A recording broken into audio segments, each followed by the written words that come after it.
সেই চাকরির বেতন শুরু হয় আমার ফেব্রুয়ারি মাসে। আমি ফেব্রুয়ারি মাসে সেই চাকরি থেকে রিজাইন দিই।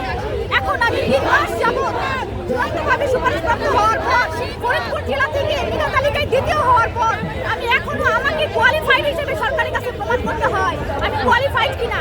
আমি রসায়নিক পোস্ট গ্রাজুয়েশন এবং গ্রাজুয়েশন কমপ্লিট